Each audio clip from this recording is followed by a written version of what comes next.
வணக்கம் சார். வணக்கம். சார் இப்போ ஆர்பிஐ வந்து அரவுண்ட் 1,00,000 கேஜி கோல்ட திரும்பி கொண்டு வந்திருக்காங்க சார். எஸ். இதுக்கான மெயின் ரீசன் என்ன சார்? மெயின் ரீசன் என்னன்னாக்கா, உலக அளவில நடக்கக்கூடிய குளோபல் ரிஸ்க் என்வைரன்மென்ட்ன்னு சொல்றோம் இல்லையா? அதாவது உலக அளவில ஒரு ஒரு விதமான ரிஸ்க் அப்பிடைட் ரொம்ப அதிகமாக இருக்கு. அதாவது அன்சர்டனிட்டி, நிலையற்ற தன்மை இதெல்லாமே வந்து ரொம்ப அதிகமாக போய்க்கொண்டே இருக்கிறது. கடந்த அ அ 1 வருட காலமாகவே பார்க்கும்போது, ஆக்சுவலி அமெரிக்க அதிபர் ட்ரம்ப் வந்து பதவி ஏற்ற பிறகே பார்த்தீங்கன்னாக்கா, உலக அளவில நடக்கக்கூடிய நிகழ்வுகள் யாவுமே வந்து ஒரு பொருளாதார ஒரு ஸ்திரத்தன்மையை குடுக்கக்கூடிய அளவில, ஒரு நிலையான ஒரு வர்த்தகம் செய்யக்கூடிய நிலையில எந்த விதமான முனைப்புகளும் காட்டப்படவில்லை. எந்த நாடுகளுமே அடுத்தது என்ன நடக்குமோ என்கின்ற ஒரு பதட்டத்திலேயே இருக்க வேண்டிய சூழ்நிலையில இருக்கிறது.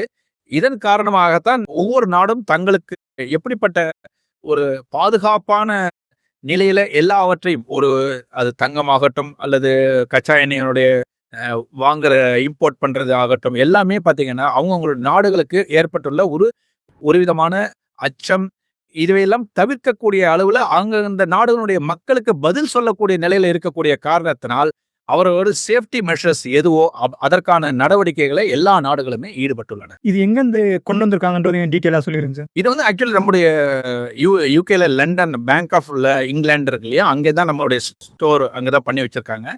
பட் இதுல இன்னும் என்ன 2, 3 ரீசன்ஸ் என்னன்னாக்கா, செக்யூரிட்டி அண்ட் கண்ட்ரோல் நம்ம சொல்றோம். அதாவது நமக்கு வந்து ஒரு பாதுகாப்பு. நம்ம நாட்டினுடைய தங்கம் நம்ம நாட்டிலேயே இருப்பதற்கான ஒரு சூழ்நிலை இருக்கு இப்போ. இப்போ முன்னாடி இல்லாமல் இருந்தது. இப்போது வந்து இருக்கிறது. மும்பை ஆகட்டும் அல்லது நாக்பூர், இங்க 2மே வந்து நம்முடைய சேஃப்டி வால்ஸ்லாம் நம்மள்ட்ட இருக்கிறதுனால, அது ஒரு காரணம். நம்மள்ட்ட இருக்கக்கூடிய பாதுகாப்பு உபகரணங்கள்லாம் நமக்கு இருக்கிறதன் அடிப்படையில நம்ம வந்து கொண்டு வர்றோம். ஒரு ரீசன். 2வதாக இதுக்கு வந்து வருடாந்திரம் செலுத்தக்கூடிய தொகை இருக்கு இல்லையா? அதுக்காக நம்ம ஒரு கஸ்டோடியன் ஃபீன்னு ஒண்ணு இருப்போம். அந்த ஃபீஸ்லாம் நமக்கு வந்து அன்னெசரியா நம்ம கட்டிட்டு இருப்போம். இது நம் நாட்டிலே இருந்தா நமக்கு அது அந்த மாதிரியான பணம் கட்ட தேவையில்ல. அவசியம் கிடையாது.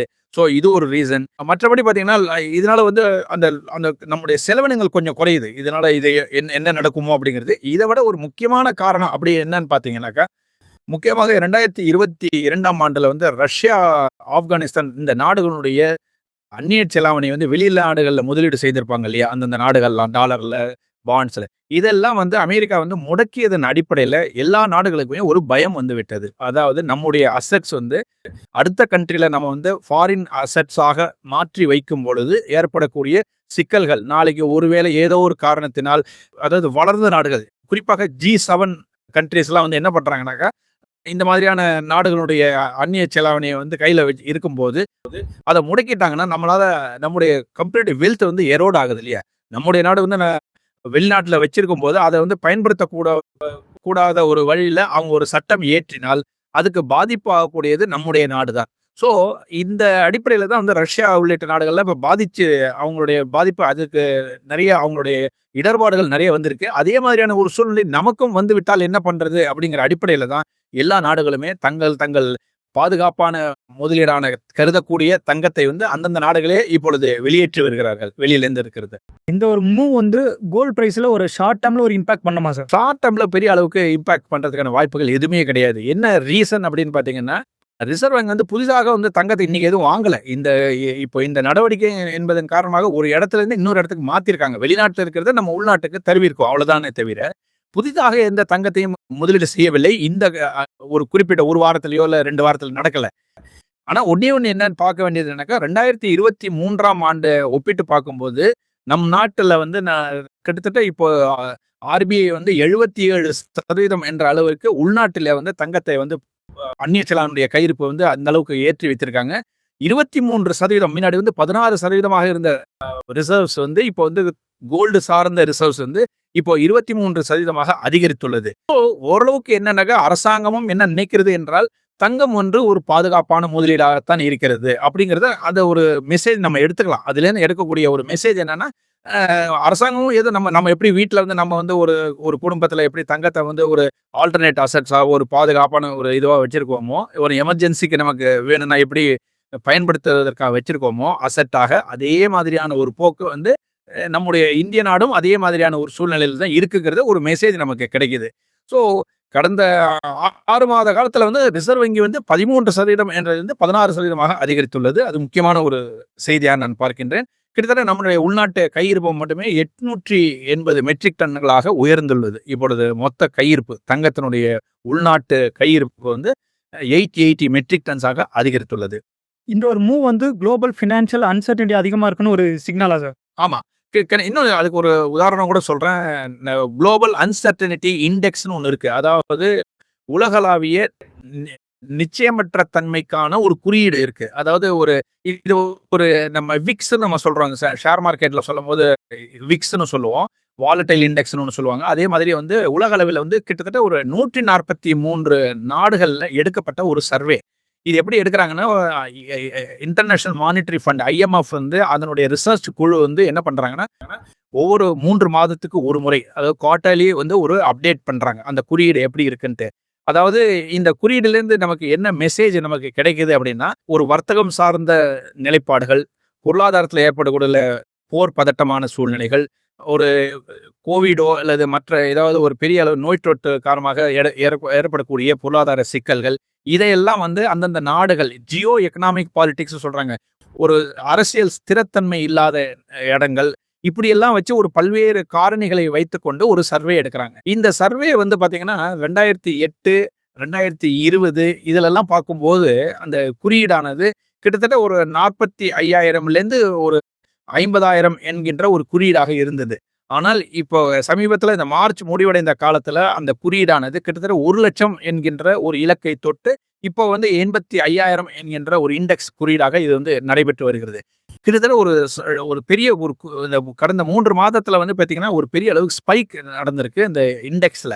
அப்படின்னா என்ன அர்த்தம் அப்படின்னாக்கா, ஒரு பெரிய அளவுல உலக அளவில இருக்கக்கூடிய எக்கனாமிக் ஓரியன்டடா இருக்கக்கூடிய பிசினஸ் மேன் ஆகட்டும், அல்லது நாடுகளாகட்டும், மத்திய வங்கிகளாகட்டும், எல்லோருக்குமே ஒரு பதட்டம் வந்து இருக்கிறது.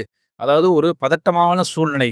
நாளை என்ன நடக்கும்? எந்த விதமான ஒரு இம்போர்ட் டாக்ஸ் வரும்? என்ன ஒரு வர்த்தகம் செய்யலாமா? முடியாமா? அப்படிங்கிறதுக்கான ஒரு முடிவு எடுக்கக்கூடிய திறன் இல்லாத நிலையில வந்து நிறுவனங்கள் இருக்கின்றன. ஒரு அரசாங்கம் வந்து ஒரு ஸ்டெபிலிட்டியான ஒரு பாலிசி இருந்தால் தான், ஒரு அடுத்த தொலைநோக்கு பார்வையில அடுத்த 5 ஆண்டுகளுக்கோ அல்லது ஒரு 3, 4 ஆண்டுகளுக்கு தொடர்ச்சியாக ஒரு விதமான ஒரு அவங்களுடைய ட்ரேட வந்து பேலன்ஸ் பண்ணுவாங்க. அதற்கான நிதி ஒதுக்கீடாகட்டும், அல்லது ஒரு எம்ப்ளாய்மென்ட் ஆப்பர்ச்சுனிட்டி ஆகட்டும், எத்தனை பேரை ரெக்ரூட் பண்ணணும், இந்த வேலைக்கு எத்தனை பேர் தேவைப்படுவாங்க, இது எந்த நாடுலேருந்து நம்ம வந்து மூலப்பொருட்களை இறக்குமதி போகிறோம். இவையெல்லாம் வந்து ஒரு பெரிய அளவுல நிறுவனங்கள்லாம் கணக்கீடு செய்து, அதற்கான தொகை ஒதுக்கீடு செய்து, அதற்கான திட்டங்களை செயல்பாட்டுக்கு கொண்டு வருவதற்கான முனைப்புகள்ல ஈடுபடும். ஆனால் இன்று இருக்கின்ற நிலையில பார்க்கும்போது, எந்த நாட்டில் முதலீடு செய்வது, எவ்வளவு அமௌண்ட் செய்வது, அதற்கான வட்டி வீதங்கள் எப்படி இருக்கும், திடீர்னு இம்போர்ட் டாக்ஸ் போடுவாங்களா, இறக்குமதி டாக்ஸ் போடுவாங்களா, அதனால நம்முடைய ரா மெட்டீரியலுக்கு என்ன பிரச்சனைகள் வருது, இப்படிப்பட்ட ஒரு குழப்பமான ஒரு சூழ்நிலையில வந்து இப்போ உலக பொருளாதாரம் இருக்கிறது. ஸோ இந்த நிலையில வந்து முதலீட்டாளர்கள் தங்கள்ட்ட இருக்கிற முதலீடை வந்து எடுப்பாங்களா, எடுக்க மாட்டாங்களானாக்கா, ஒரு அன்சர்டனிட்டியா இருக்கும்போது பெரிய அளவுல இருக்கட்டும், எல்லாமே முதல்ல ஓரளவுக்கு செட்டில் ஆகட்டும் அப்படிங்கிற நிலைமையில தான் இருப்பாங்க. ஸோ இந்த குளோபல் அன்சர்டனிட்டி இண்டெக்ஸ்ன்னு சொல்லக்கூடிய இந்த குறியீடானது பெரிய அளவுக்கு ஏற்றம் பெற்றுள்ளது. இது கவலை அளிக்கக்கூடிய ஒரு செய்தி. ஸோ இந்த மாதிரியான சூழ்நிலையில வந்து நிச்சயமாக தங்கம் வந்து ஒரு பாதுகாப்பான முதலீடாகத்தான் பார்க்கப்படும். நிச்சயமாக அதுல வந்து மாற்றமே இல்லை. இந்த போரெல்லாம் முடிவடைந்த பிறகு எல்லாமே ஓரளவுக்கு ஒரு செட்டில் ஆனதுக்கு பிறகு தான் பார்த்தீங்கன்னா, ஓரளவுக்கு ஒரு நிச்சயமான ஒரு சூழ்நிலை வரும். இப்ப இந்த போர் பதட்டத்துல வந்து 2 விஷயங்கள நம்ம பார்க்கலாம். ஒண்ணு வந்து போர் அதிகரிக்கும் போதெல்லாம் தங்கம் வந்து விலை வீழ்ச்சியை அடைகிறது. எதன் காரணமாக என்றால் பணவீக்கம் அதிகரித்துவிடும். கச்சா எண்ணெய் விலை அதிகரித்தால் டிரான்ஸ்போர்ட்டேஷன் எல்லாமே டிஸ்டர்பன்ஸ், சப்ளைல வரக்கூடிய பெரிய அளவுக்கு இடர்பாடுகளின் காரணமாக அந்தந்த நாடுகளுக்கு பெரிய அளவுல ஒரு ஃபியூயல் இன்ஃப்ளேஷனோ அல்லது எல்லா இடத்துலயுமே வந்து பணவீக்கமான அதிகரிக்கக்கூடும் என்கின்ற எதிர்பார்ப்பு இருக்கிறது.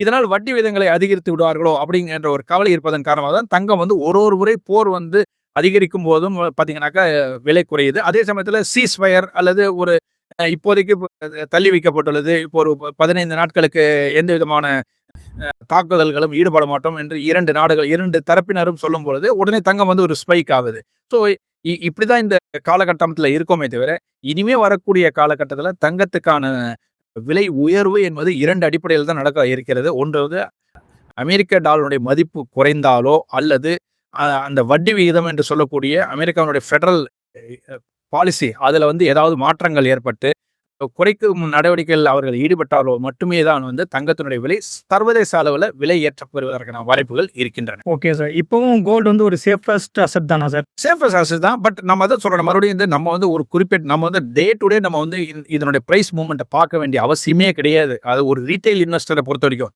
ட்ரேடருக்கு வந்து அவங்க பார்க்கணும். ஏன்னா என்ன நடக்குதோ அதுக்கு தகுந்த மாதிரி அன்னன்னைக்கு ஒரு டெய்லி ட்ரேடிங்கோ அல்லது வீக்லி ட்ரேடிங்ஸோ இதில் பண்றவங்களுக்கெல்லாம் வந்து நிச்சயமாக அவர்கள் அனுதினமும் அந்த உலகத்தில் நடக்கக்கூடிய எல்லா ஈவெண்ட்ஸையும் நம்ம வந்து பார்க்க வேண்டிய கட்டாயத்தில் அவங்க இருப்பாங்க. ஒரு நிலையான முதலீட்டாளர், ஒரு ரீட்டைல் இன்வெஸ்டர், ஒரு தனி நபர், ஒரு தனி குடும்பம் சார்ந்த முதலீடுகள், அவங்க எல்லாருமே வந்து அவங்களுடைய தேவைக்கு என்னவோ அதை மட்டும் ஃபோக்கஸ் பண்ணி அதுக்கான ஒரு நிதி ஒதுக்கீடு செய்து மாதா மாதம் ஒரு இறக்கத்தையும் பயன்படுத்தி வாங்குவதில் தவறே கிடையாது. நிச்சயமாக அவங்க அக்குமுலேட் பண்ணா ஒரு கிட்டத்தட்ட ஒரு என்ன பொறுத்தவரை இந்த மாதிரியான விலை உயர்வு இருக்கும்பொழுது நான் திருப்பி அதை தான் சொல்றேன்.